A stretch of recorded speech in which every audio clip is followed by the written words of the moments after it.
heard from Ramesh ji, from brother Ramesh, that last time he spoke about cooperating with grace. And last time, I think he had given an activity about praying so that others feel the grace. I hope you had practiced that. And this week's topic and activity, each time we used to tell the activity at the end, but this time I think we're sharing it at the very beginning. What we are going to do is we are going to experiment with listening to Swami Kriyananda ji, maybe this week time, this coming week, every day. Because many people say there are so many changes they feel if they continue to listen to it. So let's explore this topic, this activity throughout this week, as well as even now, to see what is that magic, or what is the essence, or how does it help us. So recently at our monastery, we have meals at silence during our lunch time. So recently we also have been playing Swami Kriyananda ji's videos. So what we do is we start having our lunch and we keep listening to his voice. Usually it's about 15, 17 minutes till the end. And by that time we'll have finished our food. And what is interesting is we just keep imbibing in his vibrations. And I think it was Swamiji himself or Master who said that it's very important to be aware of what you listen to during the time you eat food, because you're more open to the vibrations then. Because when you're eating, you're opening your consciousness, so you're more open to the vibrations of the world. So maybe if you could try to avoid maybe TV or whatever other vibrations you want to avoid while having food, for sure. So that because your heart is more open and this thing. And I think that's why sometimes yogis hesitate to eat in public places because of the vibration. But we do our food prayers, and because sometimes we can't avoid it, we have to do it. And now I was speaking with Jamalji today. He wasn't unable to come today due to one more session of us. But he was telling me, he was also sharing his thoughts on this topic. He said, while listening to Swamiji or while listening to these great masters, what is happening is we are receiving their consciousness. We are not just listening. We have to tune into that aspect. We are receiving their consciousness. What does it mean, receiving their consciousness? So I was thinking like this, and then you see, when we try to receive it, it means we are trying to receive their joy, receive their thoughts, receive their energies, their love, so that we can share it with others. So each time when we keep listening to them, we start thinking like them. Our consciousness is uplifted. Their vibration infuses us. So it'll be easier for us whenever, as we go through our day. And Swamiji, as you know, always referred to himself as disciple of Yogananda ji. So what else is our biggest mission, like in the sense goal of our life, to be a better disciple of Master? And Swamiji has given a good example. So I think listening to Swamiji will help us to become better disciples. So becoming better disciples, we can attune ourselves to Master better and to this ray of light, so that we can then be able to be in that joy-centered this thing always. And recently, one of my Guru Bhai was telling, I don't want to be in moods, because Master said, when we are in moods, he suffers also. So because we don't want Master to suffer, that's why he doesn't want to go to moods more, because it makes it more clear. If Master is suffering, why should we get into moods? Because Master goes through our consciousness. That's what he used to tell in Mount Washington. I go through all of your lives, review it. And during his time there and becoming his disciples, he always watches out for us. So whenever we are in moods, he gets, he's in also, in a way, not so happy because of this thing. So that is very important. So I also wanted to read this quote to you. So this was very interesting quote. It says, music is so much more than entertainment. Now I was also tuning into listening to Swamiji, not only words, but also the music, the composed, the songs he has made. It says, music is so much more than entertainment. It doesn't merely reflect a state of consciousness. It also generates it. This is what Swami Kriyananda ji is saying. Music doesn't merely reflect a state of consciousness. It also generates it. And recently, few days back, few of the monks were able to travel to Vatunde retreat. We had a good in-person retreat after a long time. And also after that, we went to Mumbai. So in Mumbai, they have opened Ananda Cafe. So we were there, and the magic was there was this beautiful background music was playing of Swamiji instrumentals during the entire time. It plays all through the day, is what they said. So all the people who are coming in, they're soaking in along with their coffee or along with the snacks they eat. They're also soaking in these vibrations. So it's so much, yeah, they were just telling it's so much important that the people who come there have been always telling how uplifting it is and just soaking in the vibration. So what can we do to do our part? For example, you're driving, put on this Radio Ananda or some CD, whenever, wherever you are, you can just listen to that music. Even in that music, try to feel that you're going inward, upward, and offering yourself up to God. That's more important. So whenever you get free time, maybe play it in the background, Om or Swamiji or Master's talks or whatever will help you to go more deeper and upward. So you can do this also before sleeping. Many of us have this sometimes habit of watching some TV or something just before going to sleep because you want something relaxation. Maybe if we can find some, try to tune into this way of relaxing and entertaining or whatever it is, just listening to Swamiji or just listening to his music, the songs, all of the songs that are available, that will so much help us to tune in. I would like now to also share a small story with you. So you all might have heard this two parrot story, I think. I'll just give a different spin to this story. So in this story, a tourist, a trekking person is somehow climbing and he has this GPS phone and he starts trekking. Somehow miscalculating his time, he's almost above the hill. Now his phone battery dies. He enjoyed this beautiful view. He's somewhere near Himalayas. He enjoyed this beautiful view of all the mountains. And then somehow his phone battery died. So now he doesn't know exactly how to go. It was saved in his phone, the route. So now he starts trying to go down with whatever he remembered, but somehow he loses his way a little. And somehow he ends up in this big sort of shed sort of situation. And there he see a parrot is sitting there. And then after getting closer, he see this looks like some smuggling depot or something. Maybe now let's take this. Yeah, some smuggling thing where all the wood of this precious trees are being stored there.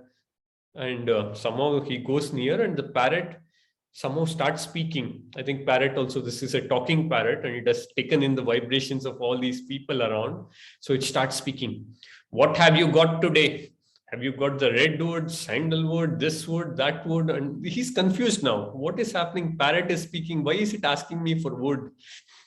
And when he says, no, I don't have any, it says, okay, go out from here. I have nothing to do with you. And he's like confused. What is this? Parrot is already speaking and also is thinking so much. It's asking me for some supplies. And when I say no, it's asking me to go out. What is this? What is happening? And he just can't comprehend. He starts walking. After some time, he starts walking and then he sees there's one more house. And somehow he listens, this is soothing. This, let's consider this Ananda devotee. Somehow they have this Radio Ananda playing in the house and the music is playing and he starts listening even from far. It's already soothing him. And here also there's a parrot at the exit, this thing, entrance of the house. It sees this parrot is singing a song. All the world is my friend. When I learn how to share my love, when I stretch out my hand and smile, when I live from above. It's singing this song now, this parrot. And he's like, so, oh, all the world is my friend. He's just feeling at home now. And he goes near and it stays, come on in, take some this thing, and he starts walking in and then he meets this yogi couple there or the family members who are all practicing or Kriya Yoga practitioners, and they're just happy to help him out with whatever with directions and gives him a place to rest. And then after all this, before he's taking off, he remembers this. He asks them, what is the secret? Your parrot is also uplifting, is playing this music and everything. What is happening with the other parrot? He tells about the situation he faced. Then this people in the house tell, see, music also, it's like environment is so much important. This parrot grew up in this environment. It is filled up with this music, with this consciousness. So it speaks like this. With whatever place we are, we soak in that vibration. So it's so much important for us to also soak in the vibrations of this Ananda music, of this Swamiji's talk, so that we become better disciples. So when we are better disciples, we are more in joy. When we are more in joy, all the people around us are also in joy to whatever extent we can. So it's so much important. So now we have little surprise also. So what we will do is this week's our activity is experimenting with listening to Swamiji, right? So what we'll do is we'll also listen to a small video of Swamiji now. It's about a 9 minutes video. Rajesh will share it, and then we'll just then we will again revisit this topic a little. So let's all listen with all our heart, with all our mind, with all our soul. Okay.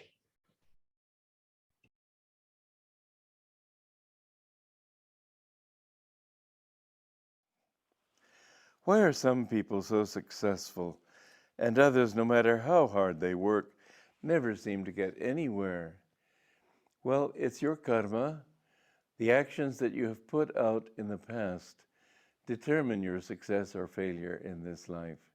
But don't be bound by that karma, because you can overcome it. There are several ways to overcome karma.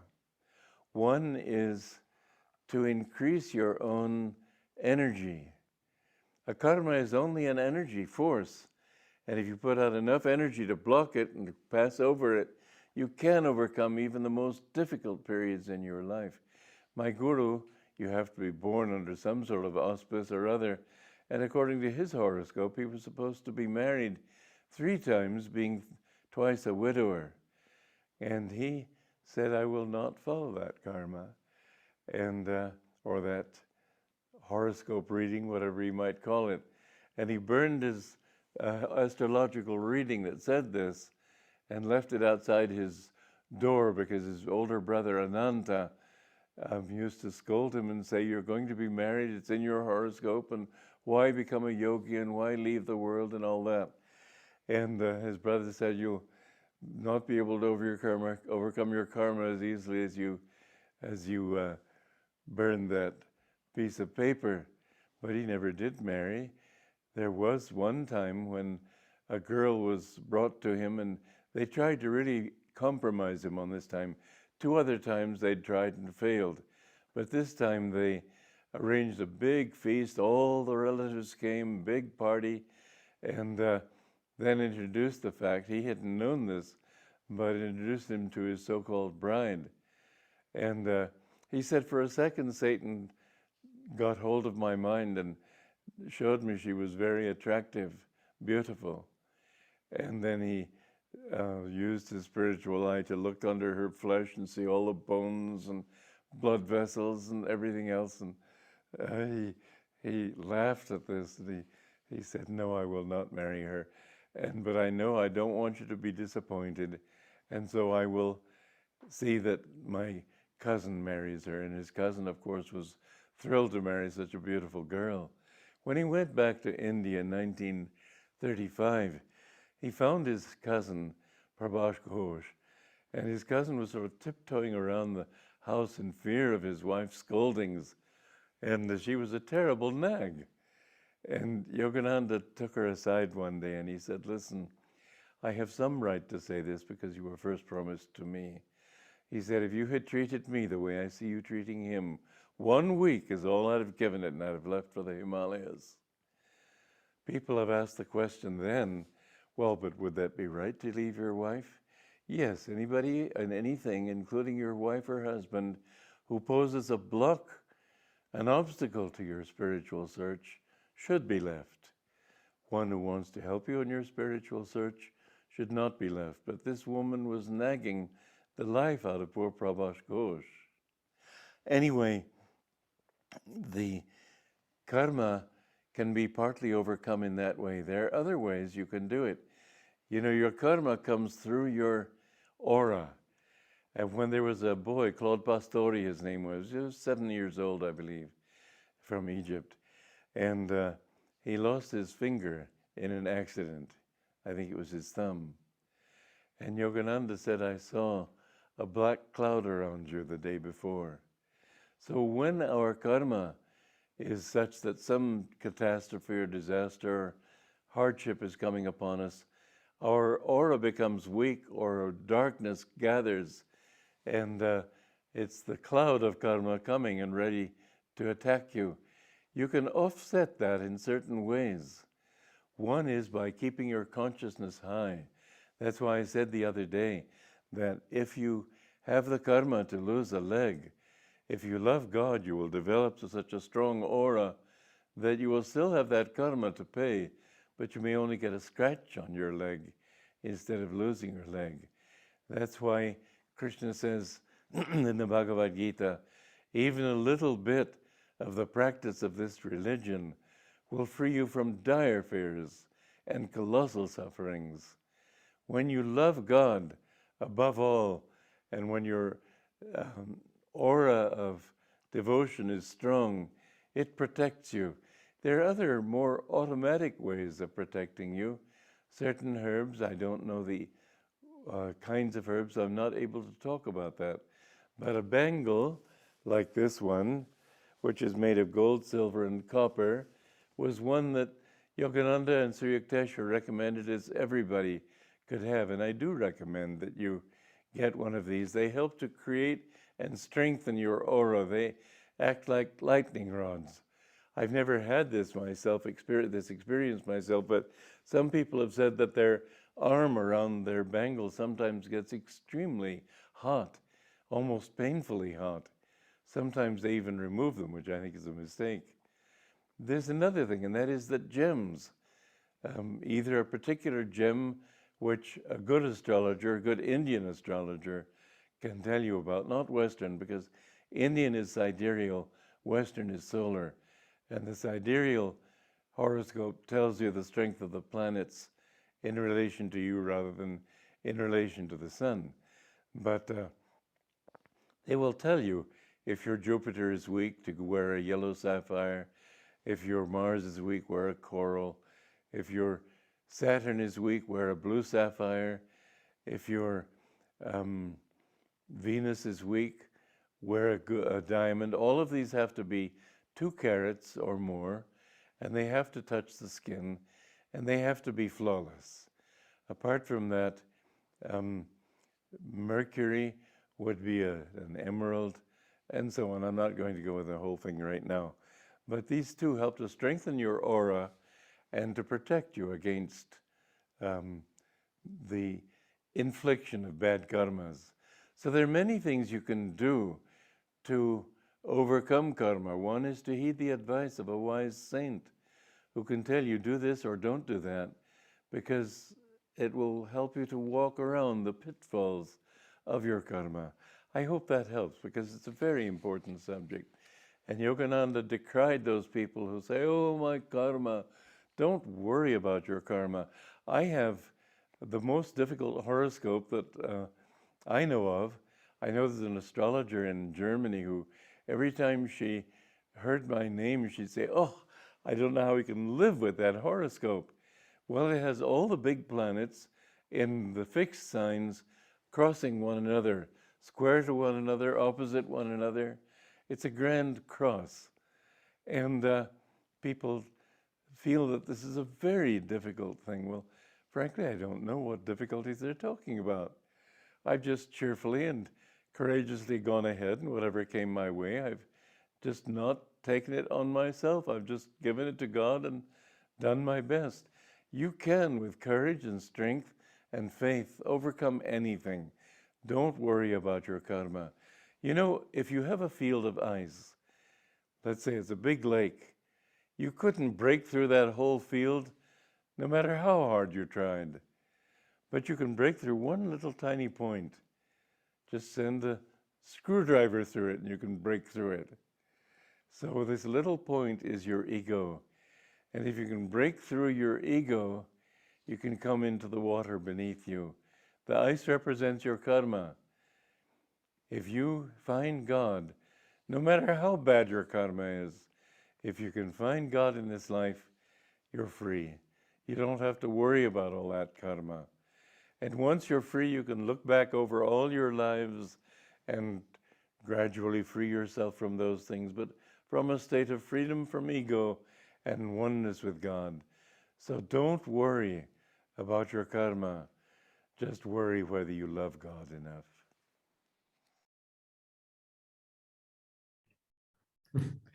What a beautiful video it was. And yeah, all you have to worry is about do we love God or not? Yeah, more than any other karma. And I think this will be a really interesting experiment, because next week when I again speak with few of you again, maybe we'll see how it helped you, and many people it has really helped listening to this regularly. And small surprise today, I'll request Maruk here maybe to share for a minute or two on how her experience has been. She also has been trying to tune into these videos, and yeah, why don't you please share for a minute or two? Om Guru, thank you for this opportunity. And what Kriyananda ji, Swamiji just mentioned, it was a great learning for us. And it's very nicely presented by Swamiji. All aspects of life are covered in his talks. So in case like anyone is interested in, say, money or spiritual path, they can put the in YouTube and listen to them of specific problems that they want to cover. Like he has covered unique essence of each soul, our attitude which shapes our destiny. God is endlessly forgiving, so we should learn how to forgive ourselves. So all variety of topics he has covered, and in the end he makes us go inside. Like he wants us to transform our emotions into devotion. So listening to all these talks by Swamiji really transforms our emotions and lead us to devotion. And his chants, which he has made, are really powerful. And the door of my heart, Jai Guru. So when we listen or chant, we just go into that deep devotion. And when I was in Watunda retreat now, just being in his room, listening to his discourses also is really good. So very wonderfully, to wrap up, is he's covered all the topics which will finally bring us, allow us to go inside. Om Guru. That is my sharing for today. Thank you, Maruk. That's beautifully said. Yeah. And so, like Maruk was mentioning, Swamiji has covered videos on many topics. So, for example, I'll just share my screen in case you have not seen this. Like this, this is called Ananda Sangha Worldwide YouTube channel. This is one place where you find these videos of Ask Me About Truth, the Bhagavad Gita. Here, there's 102 videos of Swamiji, the Essence of Bhagavad Gita 108, the Way of Awakening 51 videos, the question and answers with Swami Kriyananda, very beautiful again. Then Swami Kriyananda archives. Then how to actualize your videos, 15 video series, or spiritualize, revelations of Christ, inspiration from Bhagavad Gita. So select any one of these. So maybe during the coming days, maybe try to tune in at least for a week's time. Let's try to listen to his video before going to sleep, or one of these 7-8 minute videos, or whatever you can. Let's try to keep listening to it over the week. And if this is something, because we have been doing a lot of activities during our past few months, let's see if this will be beneficial. We don't know what really helps us, because we all are made different, but we'll experiment with this, like we have been experimenting with grace, with energization, different aspects.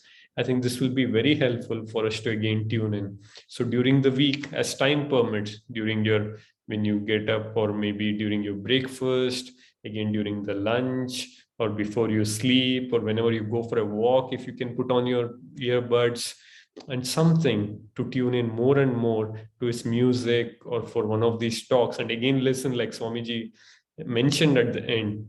If we try to, and if we can love God, then all of these problems will again not matter much, because he'll give us the strength to face all of these. And I think, we still have like a few more minutes, but this is good news. And today, I think today Vibaji and Dr. China are helping with the healing prayers after this, right after this. So I'll maybe again one more minute or take one more minute and just tell the importance of this. And I think try to find ways to again serve and again watch these videos. And as you all are coming, please know that you're helping each other here as you come for these sessions, because we are helping each other, inspiring each other to again go deeper. And maybe sometimes just an instrumental music in your house can help the neighbors or whoever walks into your house, just the instrumental pieces, and you'll find this. And maybe next week some of you could share, because all these things will really help us uplift our consciousness.